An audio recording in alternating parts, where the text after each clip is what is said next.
Hi friends, இன்றைக்கி வாங்க நம்ம மீன் குழம்பு எப்படி செய்கிறதுன்னு பார்க்கலாம். எங்கள் வீட்டில் இன்றைக்கி பாறை மீன் தாங்க எடுத்திருந்தோம். அது சிம்பிளான முறையில் நான் உங்களுக்கு எப்படி செய்கிறதுன்னு நான் சொல்லி கொடுக்குறேன். ஃபஸ்ட்டு ஒரு கடாயில் எண்ணெய் ஊற்றிக்கலாங்க. எண்ணெய் ஊற்றிக்கிட்டு அதில் தேவையான பொருள் என்ன போடணுங்கிறத நான் உங்களுக்கு காட்டுறேன். சீரகம், சோம்பு, மிளகு, கொஞ்சம் பூண்டுங்க. இது நாளையும் எடுத்து வச்சுருக்கேன். ஃபஸ்ட்டு இந்த சீரகம், மிளகு, சீரகம், அதுக்கப்புறம் சோம்பு, மிளகு இது மூணையும் போட்டு நல்லா வறுத்துக்கலாம். கூடவே இது நல்லா பொரிஞ்ச உடனே பூண்டை போட்டுக்கலாம். பூண்டை போட்டுட்டு கூடவே வெங்காயம் கட் பண்ணி வச்சுருக்கேங்க. சின்ன வெங்காயம் தான் நான் எடுத்திருக்கேன். நீங்களும் அதே மாதிரி சின்ன வெங்காயமே எடுத்துக்கோங்க. ஃபிஷ் குழம்புக்கெலாம் சின்ன வெங்காயம் போட்டிங்கன்னா தான் நல்லாயிருக்கும். இல்லைன்னா பெரிய வெங்காயம் கூட சேர்த்திக்கலாம். நான் இப்போ சின்ன வெங்காயம் கட் பண்ணி வச்சுருக்கேன், அதை சேர்த்திக்கிறேன்.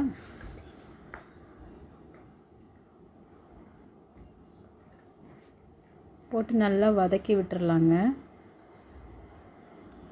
நல்லா வதங்கி வந்துடணும். வெங்காயம் நல்லா பொன்னிறமாக மாறி வரணுங்க. நல்லா வதக்கிக்கிட்டு அதில் நான் கொஞ்சம் கருவேப்பிலை சேர்த்துறேங்க. நான் எப்பயுமே கொஞ்சம் கருவேப்பிலை ஜாஸ்தி சேர்த்துவேன். இது வதக்கும் போது நீங்களும் கொஞ்சம் கருவேப்பிலை சேர்த்திக்கோங்க, நல்லாயிருக்கும்.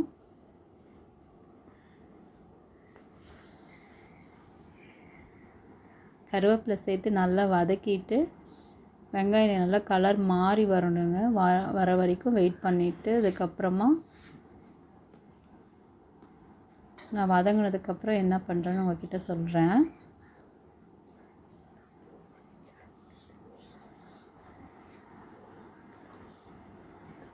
நல்லா வெங்காயம் நல்லா வதங்கிடுச்சு. இப்போ நம்ம ஒரு பிளேட்டில் மாற்றி வச்சுக்கிட்டேன்.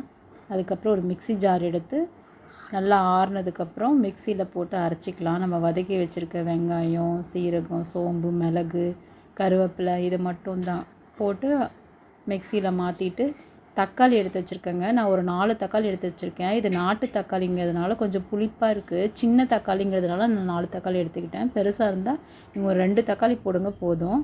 அதுக்கப்புறம் மிளகாத்தூள் ஒரு 2 ஸ்பூனு, அதுக்கப்புறம் மல்லித்தூளுங்க. மல்லித்தூள் ஒரு 3 ஸ்பூன் போட்டுக்கோங்க. ஏன்னா குழம்புக்கு அதுதான் கெட்டித்தன்மையை கொடுக்கும். ஒரு 3 ஸ்பூன் போட்டுக்கோங்க.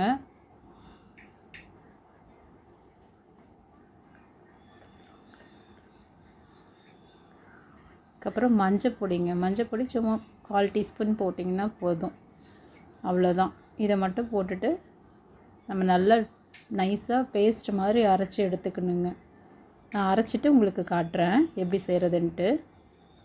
அதுக்கப்புறம் அடுப்பில் கடாயை வச்சு எண்ணெய் ஊற்றிக்கணுங்க. எண்ணெய் இது கொஞ்சம் ஜாஸ்தியாகவே விட்டுக்குங்க. ஏன்னா மீன் குழம்புக்கு எண்ணெய் அதிகமாக இருந்தால் தான் நல்லாயிருக்கும்.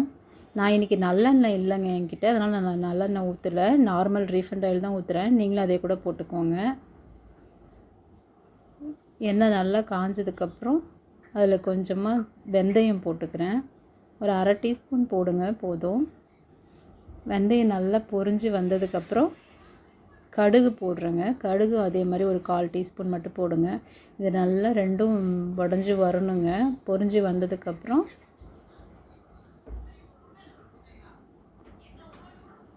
அதில் பூண்டு, கருவேப்பிலை இது ரெண்டையும், பூண்டும் கருவேப்பிலையும் போட்டு நல்லா பொரிஞ்சு வரணுங்க. பூண்டு நல்லா அந்த எண்ணெயிலேயே நல்லா பொரிய விடணும். பொரிஞ்சு வந்ததுக்கப்புறம் சின்ன வெங்காயம் கட் பண்ணி வச்சுருக்கேன் பாருங்கள். மீன் குழம்புக்கு கொஞ்சம் சின்ன வெங்காயம் அதிகமாகவே சேர்த்துங்க. வெங்காயம் கொட்டி நல்லா வதக்கி விடுங்க. மீன் குழம்புக்கு வெங்காயம் நல்லா வதங்கி வந்தால் தான் டேஸ்ட்டு நல்லாயிருக்குங்க. தக்காளி வெங்காயமும் நல்லா வதங்கி வரணும். நல்லா பேஸ்ட் மாதிரி வரணுங்க. அது வரைக்கும் நல்லா வதக்கி விடுங்க. வெங்காயத்தை ஃபஸ்ட்டு நல்லா போட்டு எண்ணெயில் வதக்க விடுங்க. வெங்காயம் நல்லா வதங்கினதுக்கப்புறம் தக்காளியை போடுங்க.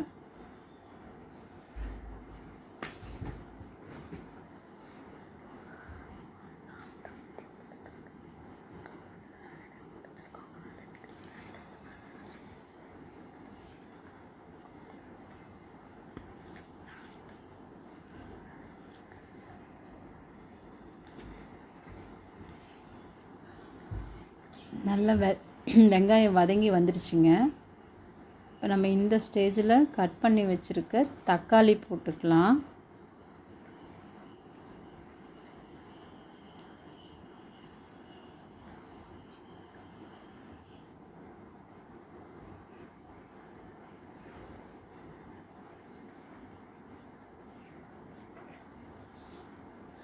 தக்காளி சேர்த்திக்கிறேன் நான்.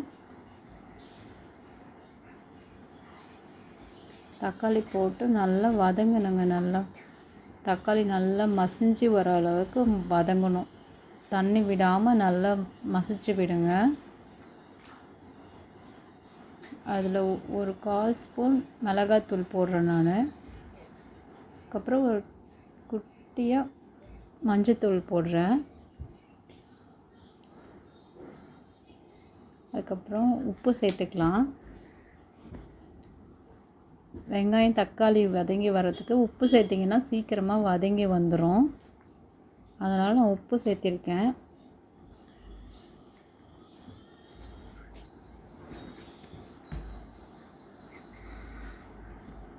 நல்லா வதங்கிச்சு பாருங்கள். இந்த மாதிரி இந்த ஸ்டேஜ் வந்ததுக்கப்புறம் நான் வந்து என்ன பண்ணணுன்னா குழம்பு மிளகாய் தூள் எடுத்து வச்சுருக்கேன். ஒரு 2 ஸ்பூன் அளவுக்கு குழம்பு மிளகாய் தூள் அரைச்சி வச்சுருக்கேன். அந்த தூளை வந்து இப்போ நம்ம இதில் சேர்த்துக்கலாம். அந்த எண்ணெய் பிரிஞ்சு வந்துடணுங்க. தக்காளி வெங்காயம்லாம் வதங்கி எண்ணெய் பிரிஞ்சு வந்ததுக்கப்புறம் அந்த ஸ்டேஜில் இந்த தூளை வந்து நீங்கள் அதில் சேர்த்திக்கோங்க. சேர்த்திக்கிட்டு நல்லா வதக்கி விடுங்க. வதக்கி தண்ணி எதுவுமே ஊற்றக்கூடாதுங்க. நல்லா அந்த எண்ணெயிலேயே வதங்கணும். அப்போ தான் நல்லா மீன் குழம்பு வாசனையாக இருக்கும். இதுவும் எண்ணெய் பிரிஞ்சு வரணும். கொஞ்சம் வெயிட் பண்ணணும். நம்ம எண்ணெய் பிரிஞ்சு வர வரைக்கும் வெயிட் பண்ணணும். பாருங்கள், எண்ணெய் ஃபுல்லாக பிரிஞ்சு வந்துருச்சு. நம்ம வதக்கி ஊற்றின எண்ணெயெல்லாம் மேலே மிதந்து வருது பார்த்திங்களா? இந்த ஸ்டேஜில் நல்லா வதங்கிடுச்சு. நல்லா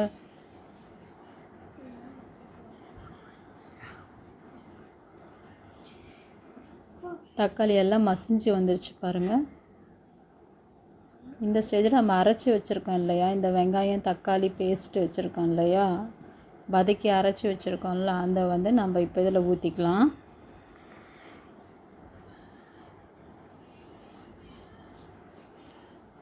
நல்லா இந்த மாதிரி பேஸ்ட்டாக அரைச்சிக்கோங்க.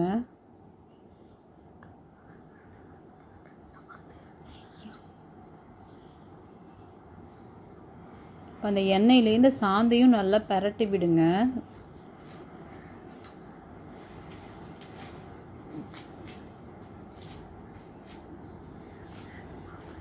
இதெல்லாம் அந்த பச்சை வாசனை போகிற அளவுக்கு நல்லா வதக்கி விடணுங்க. மேலே தெறிக்கும், பார்த்து பத்திரமா பண்ணுங்க. கெட்டியாக இருக்கனால மேலே படும். சிம்மில் வச்சுட்டு நீங்கள் நல்லா கிளறி கொடுங்க. நல்லா வெந்து வந்ததுக்கப்புறம் அந்த எண்ணெயிலேயே நல்லா வெந்து வந்ததுக்கப்புறம் நீங்கள் அந்த மிக்ஸி கழுவி வச்சுருக்க தண்ணியை வந்து நான் இதில் கொஞ்சம் சேர்த்துக்கிறேன். சேர்த்துட்டு மறுபடியும் அதே மாதிரி நல்லா கிளறி விட்டுட்டு நான் ஒரு 5 நிமிஷம் அந்த எண்ணெயிலேயே வேக விடுறேங்க. நல்லா கொதித்து வரட்டும். ஒரு 5 நிமிஷம் அப்படியே கொதிக்க விட்டுறலாம். அந்த மசாலா வந்து பச்சை வாசனை போய் வரணும்.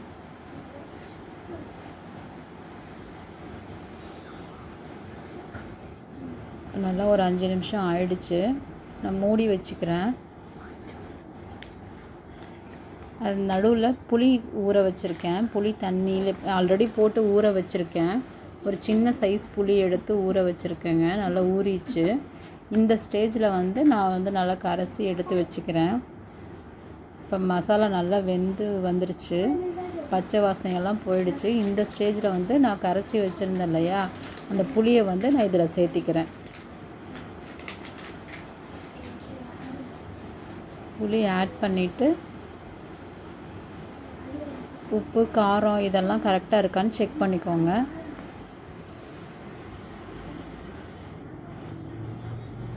குழம்பு இந்த மாதிரி திக்காகவே வச்சுக்கோங்க. ஏன்னா நம்ம ஃபிஷ்ஷு போட்டதுக்கப்புறம் பார்த்தீங்கன்னா ஃபிஷ்ஷில் வந்து தண்ணி விடும்.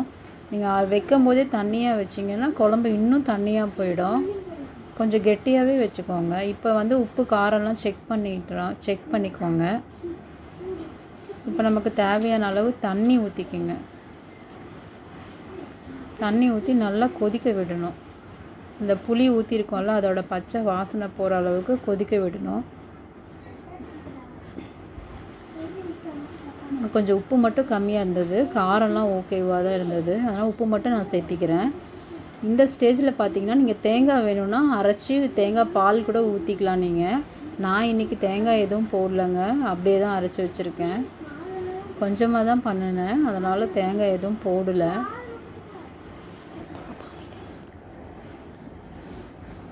இப்போ பார்த்திங்கன்னா நான் ஃபிஷ்ஷும் மாங்காவும் போட்டுட்டேன்.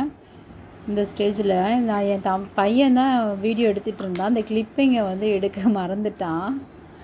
சரின்னு சொல்லிவிட்டு லாஸ்ட்டு மட்டும் உங்களுக்கு காட்டுறேன். இப்போ பாருங்கள், நான் ஃபிஷ்ஷும் மாங்காவும் போட்டிருக்கேங்க. நல்லா பச்சை மாங்காய் அதில் அதையும் கட் பண்ணி நான் போட்டிருக்கேன். மேலே மல்லித்தலை சேர்த்திட்டேன். செஞ்சு பாருங்க. அவ்வளோதாங்க, கொதிச்சு வந்துருச்சு. லைக் பண்ணுங்க, ஷேர் பண்ணுங்க, நம்ம சாப்பிட வேண்டியது தான். இந்த மீன் போட்டது மட்டும் இதில் இருக்காதுங்க. Okay okay.